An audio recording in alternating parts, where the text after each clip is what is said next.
Welcome to my small office. I am Abdelkader Adam Inda, Nigerian chemistry teacher. I've been teaching for the past 23 years.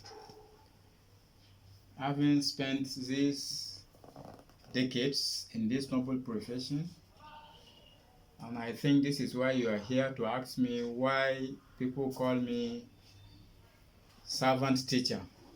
I don't know. I think don't know who started the initiation of calling me servant teacher for the past 15 years or so, if I didn't forget. Maybe it's because of things I do and I'm still doing as a teacher. If I should start, I will start with the awards and recognition I've received over the years. I can't remember many, but I can remember 2 or 3. In the year 2023, I entered into Montana Teacher of the Year, one of the hottest Best Teacher of the Year competition in Nigeria, where I emerged as Niger State Champion. At the same time, beating 1,497 teachers, I emerged as second runner-up winner at national level. The first of its kind for any teacher from Niger State, where I won 1,250,000 with certificates and awards and trophy. This is this. I think this is this. I emerged as top 3 best teacher in Nigeria in Montana Teacher of the Year 2023. That is that. I also received other recognitions and awards. One of the recent one is the Edu Visionary Award I received from my local area council for the efforts I've been putting in making sure that I encourage students, especially girls, to go to school. If I should go straight to one of the things I do, and I think people call me servant teacher, is that it is a sickle cell teaching learning mentor. A sickle cell teaching learning mentor. Sickle cell students faces challenges when they have pain crisis. They don't attend school for 2 weeks, for 3 weeks, sometimes more. I came up with practices which I shared with my colleagues on the best ways they can connect their sickle cell students to their classes while on sick bed. That is that. Another thing I do, I think I founded many projects. The prominent ones include Girls Educare Initiative. This is a self-sponsored project having a powerful vision and mission. The vision of this powerful initiative is having a northern Nigeria where every girl can go to school without fear of being kidnapped, finish school and learn skills that let them and their families live better. I go from one school to another, from one community to another, discussing with parents to allow their children, especially girls, to go to school. Alongside, through this initiative, I provide learning materials like exercise books. Look at the sample here. The exercise books, sanitary pads, so that because many girls in this part of Nigeria, northern part of Nigeria, when they are on menses, menstrual flow, monthly flow, they skip school for 2 weeks, some of them for more than 2 weeks. But with sanitary pad, they can still flow with confidence and still come to school to learn. I also, through Girls Educare Initiative, provide a mentorship and career guidance program, advising our girls, especially on career choices. Many girls here, you have many of them finishing their secondary school without knowing exactly what to study in the university.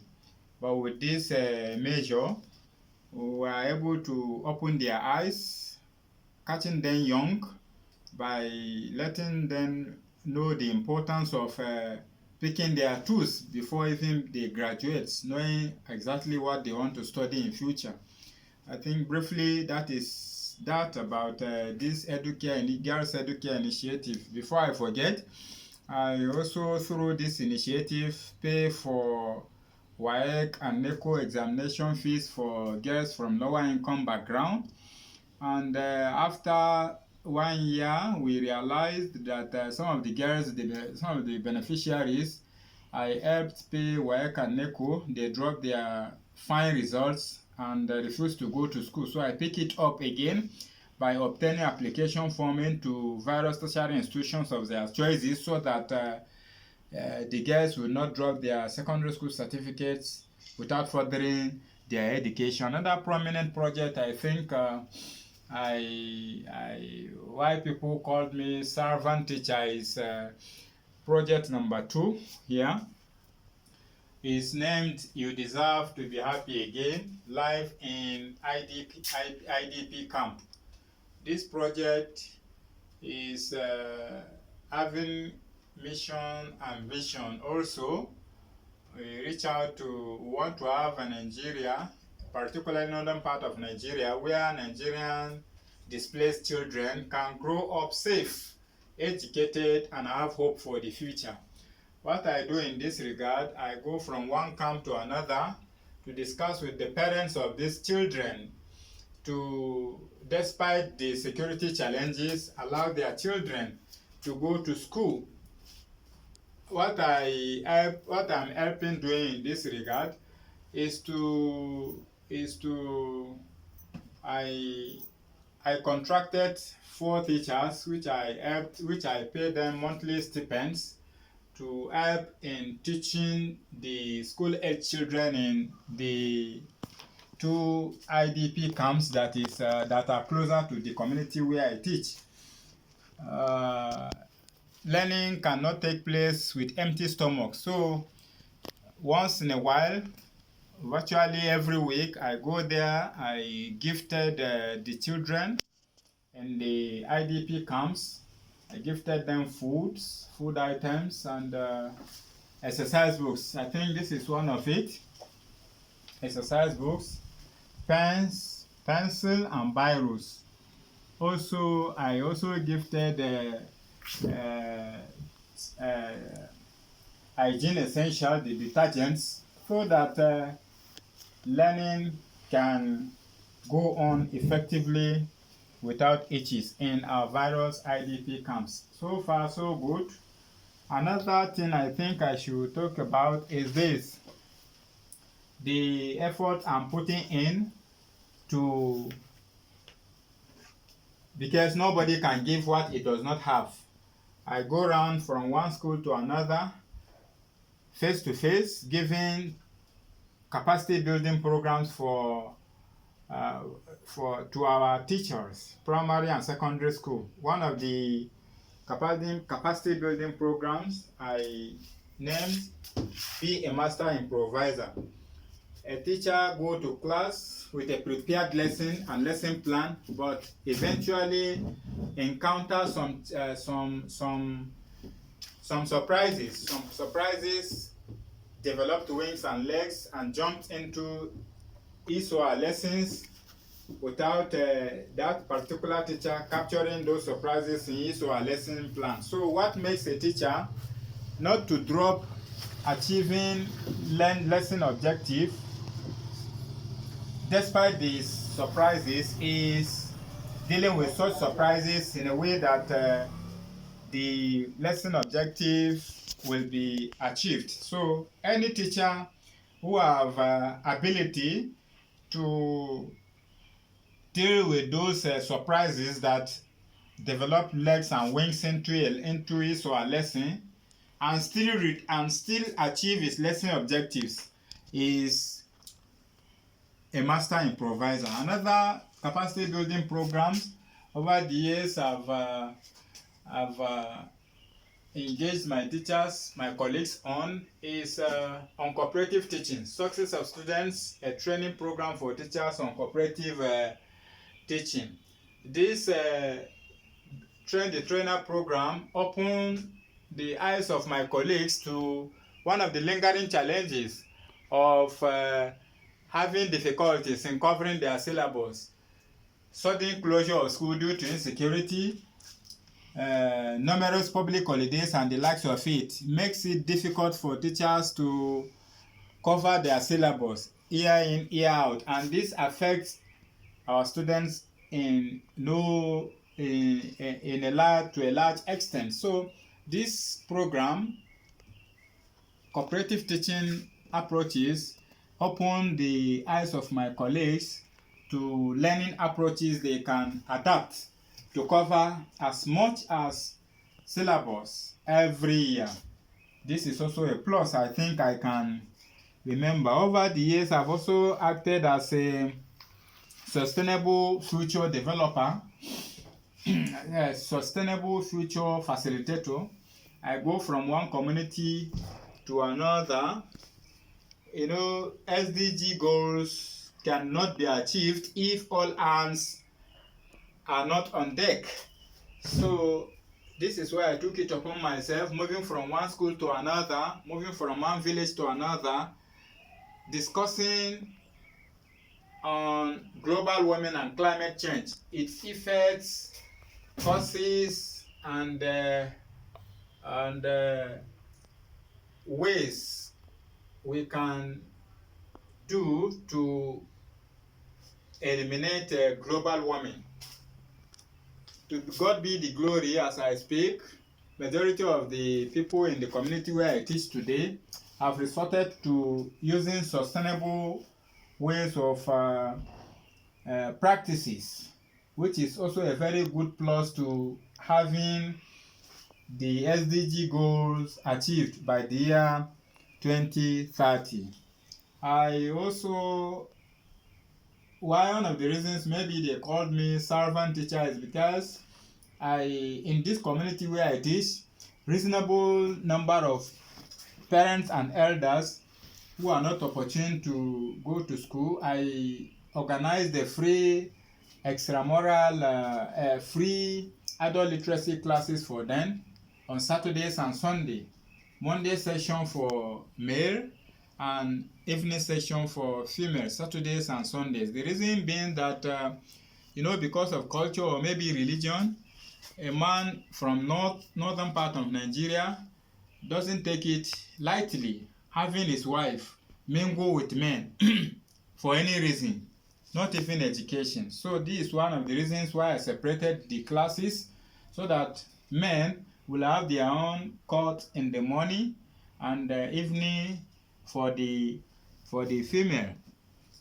Also in this particular community where I teach, reasonable number of people, especially businessmen and women, have difficulties in using Android phone. Almost everybody have Android phone, but using it to fish in the digital world becomes an issue. So I served over the years as a digital helper, where I go from one shop to another in the market, from one shop to another in the area, teaching people how to use their smartphone or Android phone or button phone, whatever type of phone they are using, to pay bills, to send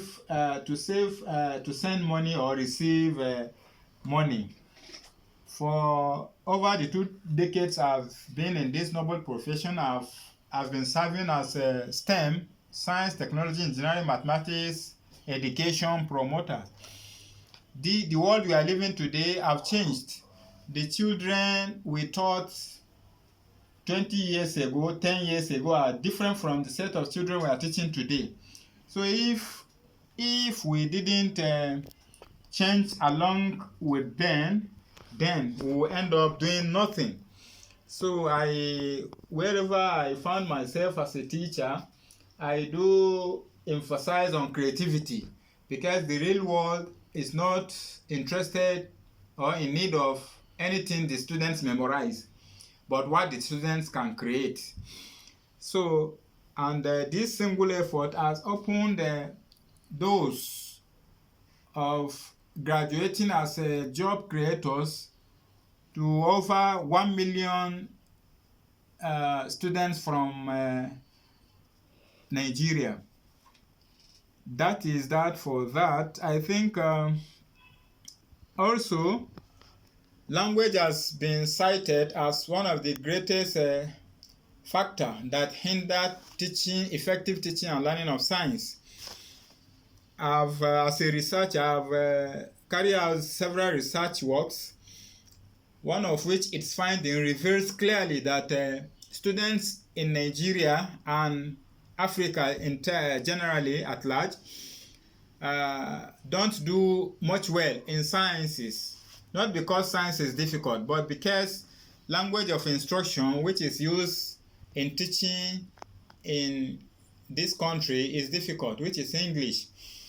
If you look at countries who are doing well today, you will notice that they either match English and their native language as their means of medium of instruction, or some even use purely their native languages as a medium of instruction.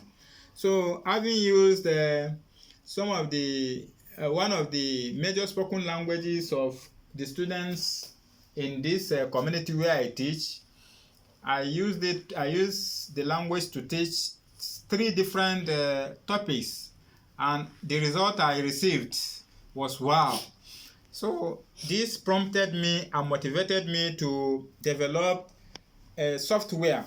I call it Chemistry in Your Pocket. It's a multilingual chemistry app which students can use to learn chemistry in English, in Hausa language, in Yoruba language, and Igbo language. In fact, over 13 countries from African countries whose major spoken language is Hausa are also benefiting. And today, with this app carries a lot of good features. It has voice support. A student can decide not to read, but just click a particular topic in chemistry or she likes, and then the audio explanation will start popping. If it is in English, if the student wants it in Hausa, Yoruba, or Igbo. So far, this has also helped in increasing the number of students who have opted into studying sciences in Nigeria and Africa at large. So, the only school for the physically challenged in my state, Niger State, Nigeria, Niger State School for Special Education, have children who are physically challenged, those with sight impairment, those who have sight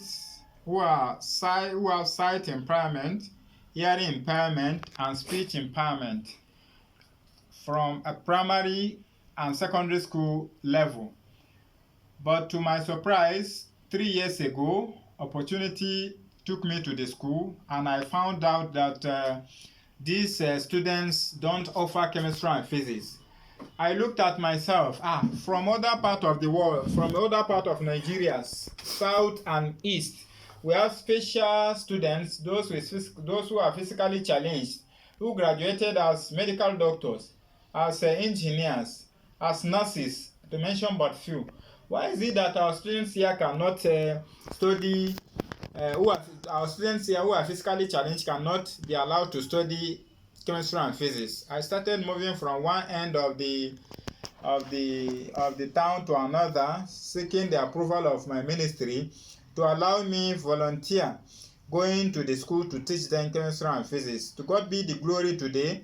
For 2 years or more now that I've started doing this, we had over hundreds of these physically challenged who have graduated as science students. Presently, they have enrolled in various Nigerian universities studying science-related courses. So far, so good. The video is getting longer. I think this is briefly, I think why people in this community call me servant teacher. I've done so much and I'm still doing more. So far, this is the little I can mention. We are not there yet, but we hope to be there very soon. Together, we can make northern Nigeria a place that every child will go to school, stay in school, finish schools, and learn skills that make them self-reliant in future. So that together, the objective of Sustainable Development Goal, SDG, will be achieved by the year 2030. I still remain Teacher Abdulkadir Adam, working towards having Nigeria to grow like other countries who have done marvelously well in terms of educating their citizens. This is the little I'm doing. I will do more. I think these are the little I think I can remember, and I'm still doing more to making sure that this world is a safe place for everyone and for everybody. Thank you. God bless teaching profession. God bless Niger State. God bless Federal Republic of Nigeria. God bless Africa. God bless everywhere in the world. Thank you very much for this opportunity. Thank you.